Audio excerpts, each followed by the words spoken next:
Greetings, it is October 14th, 2015. I just came across the original drawing, which is here in felt tip pen. It's not faded at all, for my late 1972, November or December, linocut. That's a proof of it here, called Vietnam, which I had sent to some friends and relatives, kind of as a season's greeting card in the form of art. And normally when you do a block print, woodcut, or even an etching and so on, the image on the plate of the block, the wood, linoleum, is printed, shows up backwards. So what I'm guessing is I had did the drawing on this paper so I could flip it over. Then I must have used that. See how translucent it is? And I must have copied it like that onto the lino block, which I still have. They made great linoleum back then. It was called battleship linoleum. And it lasts, not only does it last really well, it doesn't break apart if you're doing fine work, unlike the linoleum the art supply stores sell for artists and art students over the last several decades. So I also found several proofs. I had these all in a binder. I just pulled them out of plastic sleeves. This one like on some kind of gray rice paper, like in this magenta ink. There's the regular black and white proof. This one I had printed like in this turquoise ink on a page of the Daily Illini. God, I haven't looked at one of those in decades. The student newspaper at the University of Illinois.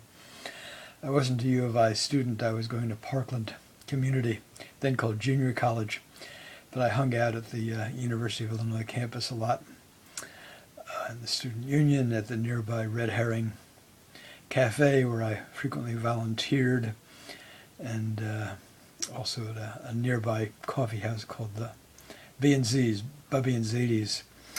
This proof I printed in a like a light blue ink on black. Looks like construction paper.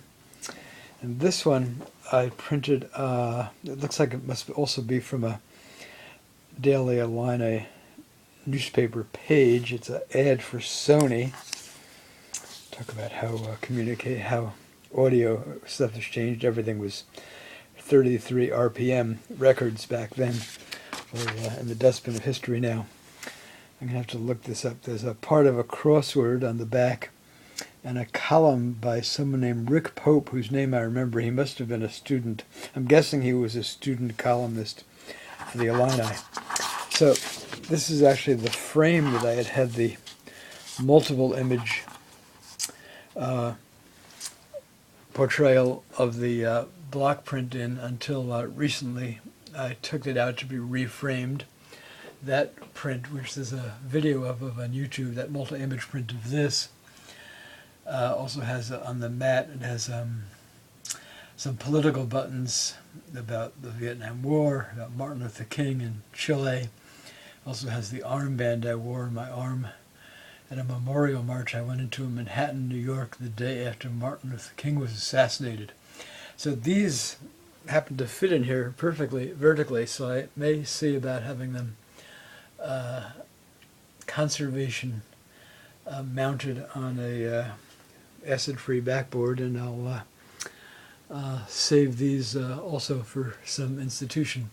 The other work is going into the collection of Southern Illinois University at Carbondale's museum collection, on condition that I've asked that it be hung somewhere on campus so people can see it.